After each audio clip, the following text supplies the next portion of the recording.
क्या आपने कभी ये सोचा है कि बेवजह किसी पैरानॉर्मल एंटिटी से मजे लेना या फिर तफरी लेना कभी कभी कितना भारी पड़ सकता है, जान पर भी बना सकती है? नहीं ना, आज की ये सच्ची कहानी कुछ ऐसी ही होने वाली है।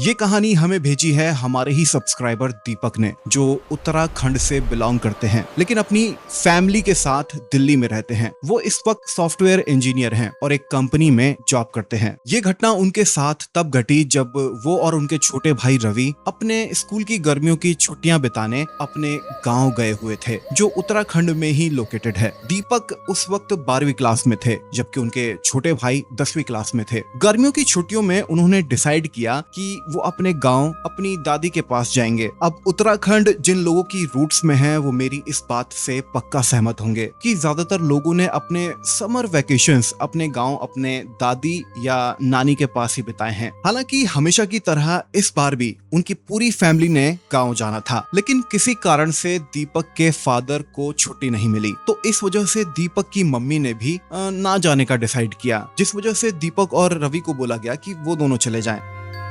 अच्छा, दीपक के एक ताऊजी भी थे जो लखनऊ में रहा करते थे और वो लोग भी ऑलरेडी गांव 2 दिन पहले पहुंच चुके थे। दीपक और रवि का एक कजन ब्रदर भी था जिसका नाम आकाश था, जो इनके ताऊजी का ही लड़का था। अगले दिन वो दिल्ली से देहरादून के लिए बस पकड़ते हैं। वहां पहुंचकर वो लोग किसी लोकल बस में बैठकर अपने गाँव पहुंचते हैं। रात में खाने में तीनों भाई आपस में बैठकर बातें कर रहे होते हैं। तब उनको पता चलता है कि उनके पास वाले गाँव में एक शादी है जिसका इन्विटेशन उनके दादी और दादा को आया हुआ था। अब तीनों की आंखें चमक उठी। उन तीनों को गांव की शादी देखने का बड़ा मन था। वो तीनों यानी दीपक, रवि और आकाश डिसाइड करते हैं कि शादी में वो तीनों लोग जाएंगे। अब रात की शादी थी। तीनों लोग अपने गांव से दूसरे गांव के लिए निकल जाते हैं। अब आप में से कुछ लोगों को ये लग रहा होगा कि आसपास का तो ठीक है, लेकिन किसी दूसरे गांव से शादी का इन्विटेशन कैसे आ सकता है? तो मैं आपको बता दूं कि उत्तराखंड में ये बहुत ही कॉमन सी बात है कि एक गांव के लोग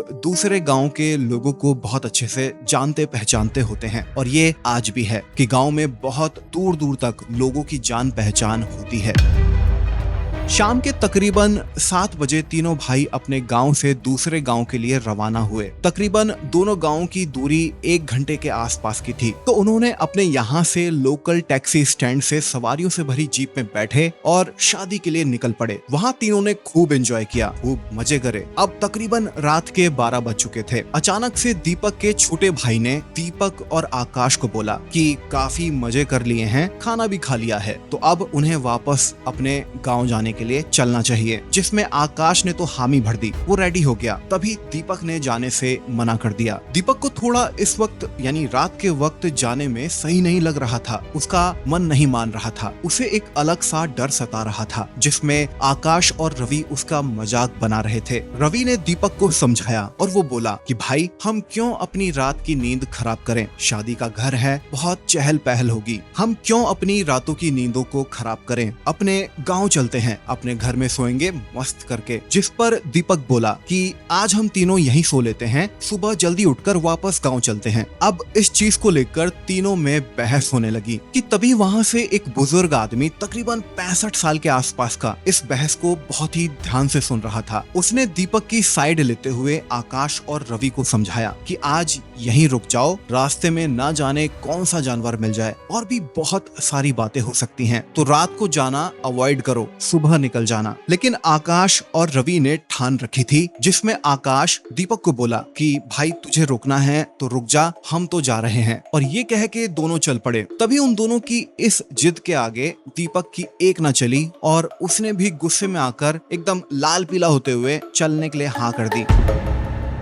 रात के तकरीबन 12:15 बज रहे होंगे। फोन तीनों के पास था, लेकिन आकाश और दीपक के मोबाइल फोन स्विच ऑफ हो चुके थे। लेकिन इनकी किस्मत अच्छी थी क्योंकि उस दिन पूर्णिमा की रात थी, तो इन तीनों लोगों को ज्यादा तकलीफ नहीं हो रही थी और ये लोग थोड़ा बहुत रास्ता देख पा रहे थे। रवि के फोन में थोड़ी बहुत बैटरी बची थी, तो उसने फ्लैश लाइट को ऑन कर रखा था, लेकिन उसके फोन में भी थोड़ी बहुत ही बैटरी बची थी, एकदम ना के बराबर। अच्छा, गाँव में रात ज्यादा लगती है क्योंकि चारों तरफ बस घना काला अंधेरा होता है। तभी कुछ दूर चलने पर आकाश को एक रास्ता दिखाई देता है और उसने तुरंत दीपक और रवि को बोला कि हमें इस रास्ते से चलना चाहिए, क्योंकि अगर हम इस लंबे रास्ते से गए जहाँ से हम जीप में आए थे तो बहुत टाइम लग जाएगा। जिस पर आकाश बोलता है कि थकान बहुत लग चुकी है तो हमें जल्दी घर पहुंचना चाहिए। इस पर दीपक बोलता है कि भाई अब तेरा बहुत ज्यादा हो रहा है, क्या तुझे रास्ता पता भी है? हम तीनों इस पर ठीक से चल भी नहीं पाएंगे क्योंकि वो रास्ता बहुत ही पतला और पगडंडियों वाला था और आसपास बहुत ही घना जंगल था। इस पर रवि तुरंत बोलता है कि आकाश तुझे पूरा कंफर्म है कि ये रास्ता हमारे घर की तरफ ही जाता है? जिस पर आकाश तुरंत रिप्लाई करता है कि भाई मैं तुम दोनों से 2 दिन पहले गाँव आ चुका हूँ और मुझे गाँव के कुछ लड़के इस रास्ते से लेकर गए थे। हाँ, वो बात अलग थी कि हम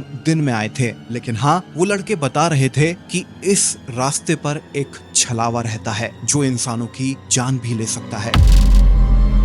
दीपक ने ये बात सुनी ही थी कि उसकी फटकर 4 हो जाती है। वो आकाश को गाली देता है और बोलता है तो फिर कमीने क्यों हमें इस रास्ते तू लेकर जा रहा है? हमें मरवाना चाहता है क्या तू? तभी आकाश तुरंत बोलता है भाई इन सब चीजों में विश्वास मैं नहीं करता, सब फालतू की बातें हैं। तभी अचानक से रवि भी बोलता है कि हाँ भाई इन सब चीजों में आज के टाइम पर कौन ही विश्वास करता है, ये सब फालतू की बातें हैं। वैसे भी थकान बहुत हो रखी है और नींद भी आ रही है, तो इसी रास्ते से चलते हैं, जल्दी घर पहुंच जाएंगे। जिस पर दीपक को बहुत गुस्सा आता तो है लेकिन वो कुछ कर नहीं पाता है क्योंकि अगर मना करेगा तो ये लोग तब भी नहीं मानेंगे और उसको छोड़कर चले जाएंगे। तो फिर हार मानकर दीपक अपने आप एकदम मजबूर और लाचार महसूस कर रहा था, वो मना भी नहीं कर पा रहा था। दीपक को पता था कि इन दोनों ने मन बना लिया है तो फालतू में बहस करने का कोई फायदा नहीं है। वो चुपचाप आकाश और रवि के पीछे निकल पड़ता है।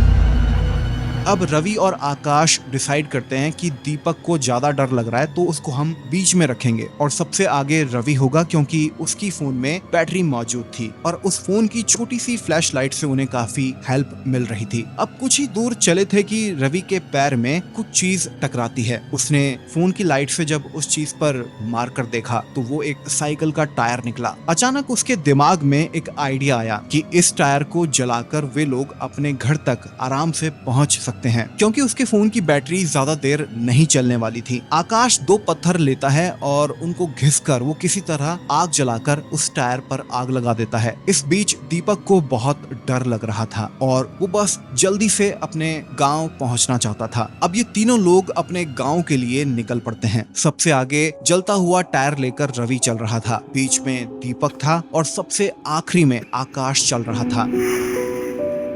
अब ये लोग कुछ ही दूर चले होंगे कि अचानक से इन तीनों के साइड से झाड़ियों में कुछ अजीब आवाज आती है, जैसे कि कुछ झाड़ियों में गिरा हो। रवि और दीपक ने अचानक से देखा, तभी आकाश ने हंसते हुए बोला, अरे कुछ नहीं भाई, मैंने पत्थर फेंका था। जिसके बाद रवि और आकाश जोर जोर से हंसने लगते हैं। तभी दीपक बोलता है कि भाई मत कर, मुझे डर लग रहा है, प्लीज मत कर। तभी आकाश ने मजाकिया आवाज में अपने भाई को सॉरी बोलता है कि अब नहीं करूंगा। तभी रवि अजीब अजीब सी आवाजें निकालने लगता है, जैसे बिल्ली की, चिड़िया की, कुत्तों की। बेसिकली मजे ले रहा था वो दीपक से, लेकिन दीपक की फटकर 4 हो रही थी और वो रवि पर बहुत गुस्सा कर रहा था। दीपक को सच में बहुत डर लग रहा था, तो आकाश ने रवि को बोला कि भाई रहने दे, मत कर, छोड़ यार, दीपक भाई को डर लग रहा है। तो रवि इस बात को मान जाता है और उसने ये सब हरकतें करना बंद कर दिया था।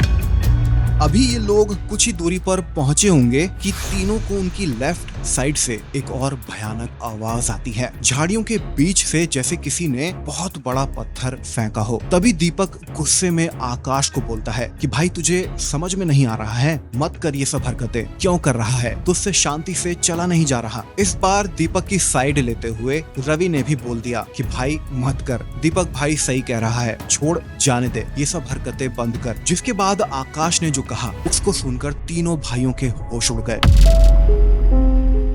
आकाश ने कहा कि मैंने इस बार कुछ नहीं किया है। हालांकि दीपक ने फिर से बोला, भाई तूने ही किया है, मुझे सच में डर लग रहा है, ये सब हरकतें बंद कर दे। लेकिन आकाश ने फिर से मना किया। इतना बोलना ही था कि अचानक से फिर से झाड़ियों में से किसी बच्चे के रोने की आवाज सुनाई देती है। अब क्या था, तीनों को कंफर्म हो गया था कि उन तीनों के अलावा यहाँ कोई और भी है जो इंसान तो बिल्कुल नहीं है। तीनों इतना डर गए थे, लेकिन हिम्मत बांधकर तीनों उठते हैं और वापस से चलना शुरू कर देते हैं। रास्ता पतला था और आसपास बहुत झाड़ियां थी। अच्छी बात ये थी कि उन लोगों के पास वो जलता हुआ टायर अभी तक था, तो वो लोग भागने का प्लान कैंसिल कर चुके थे। लेकिन अपने कदमों की स्पीड उन लोगों ने बढ़ा दी थी। सबसे ज्यादा डर तो दीपक को लग रहा था, लेकिन आकाश और रवि भी इस बार डर चुके थे। तीनों बस कैसे भी करके अपने गांव पहुंचना चाहते थे। तीनों की हालत डर के मारे बेहद खराब हो चली थी। तभी अचानक उन तीनों के पास एक पेड़ अचानक से जोर जोर से हिलने लगता है। उन लोगों को ज्यादा तो दिख नहीं रहा था, लेकिन क्योंकि पूर्णिमा की रात थी और जो टायर जल रहा था उससे भी रोशनी हो रही थी, लेकिन इतनी भी नहीं कि सब कुछ क्लियर दिख सके। लेकिन हाँ, उन लोगों को अब समझ आ रहा था, खास करके आकाश और रवि को, कि उनके द्वारा किया हुआ ये मजाक अब उन पे ही भारी पड़ रहा है। खैर, इन तीनों ने अपने चलने की स्पीड को बढ़ा दिया था, लेकिन वो छलावा इन लोगों को डराने की जोरदार कोशिश कर रहा था। कभी बिल्ली की आवाज, कभी कुत्ते की आवाज, तो कभी किसी जानवर के रोने की, औरत के रोने की, बच्चे के रोने की, और कभी कभी जोर जोर से हंसने की आवाज भी लगातार आ रही थी। तभी अचानक से रवि को भागने का आइडिया सूझता है। जैसे ही वो ये बात दीपक और आकाश से डिस्कस करता है और फोन को निकालने के लिए जेब में हाथ डालता है, तो यहाँ भी उसे निराशा ही हाथ लगती है। उसका फोन भी अब स्विच ऑफ हो चुका था। फोन ही उन लोगों की आखिरी उम्मीद थी। साइकिल के टायर से वो लोग ज्यादा दूर तक नहीं भाग सकते थे, क्योंकि अगर वो भागते तो जलता हुआ टायर बुझ सकता था, जिससे वो लोग उस पतली सी पगडंडी में गिर भी सकते थे और झाड़ियों में गिरने से उनको चोट या कुछ बड़ा हादसा भी हो सकता था। अब जैसे कि इतना काफी नहीं था, तीनों भाइयों को पीछे से घोड़ों के दौड़ने की आवाज सुनाई देने लगती है। अब क्या था, उन तीनों को लगा कि आज उनका काम तमाम होने वाला है, तो वो लोग फुल स्पीड से भागना शुरू कर देते हैं, जिसके चलते टायर बुझ जाता है। रवि टायर को साइड में फेंकता है। उन लोगों से भागा भी नहीं जा रहा था, लेकिन जैसे तैसे वो लोग मैनेज कर रहे थे। कभी रवि गिरता, फिर उठता और भागता। सेम टू सेम यही हाल था तीनों भाइयों का। लेकिन कुछ दूर भागने के बाद उन तीनों को अपने गांव की सड़कें दिखाई देने लगती हैं, जिसके बाद जैसे ही वो तीनों अपने गांव की सरहद तक पहुंच जाते हैं, ये सब आवाजें आना बंद हो चुकी थीं, जिसके बाद कहीं जाकर उनकी जान में जान आती है। तीनों जैसे तैसे घर पहुंचते हैं और उसके बाद रवि और आकाश ने पैरानॉर्मल एंटिटीज में विश्वास करना शुरू कर दिया था, जिसके बाद उन दोनों ने फिर आगे से कभी भी पैरानॉर्मल एंटिटीज का मजाक उड़ाना बंद कर दिया था। ये तीनों भाई तो खुशकिस्मत थे जो बच गए, लेकिन हर कोई इतना खुशकिस्मत नहीं होता है। ये कहानी आपको कैसी लगी, नीचे कमेंट सेक्शन में हमें अपने विचार जरूर साझा कीजिए। अगर आपके पास भी ऐसी कोई सच्ची घटना है तो आप मुझे इस मेल आईडी पर मेल कर सकते हैं। मैं मिलता हूँ आपसे अगली वीडियो में। चैनल को सब्सक्राइब कर लेना और फेसबुक पर देख रहे हैं तो फॉलो भी कर लेना। चलिए बाय।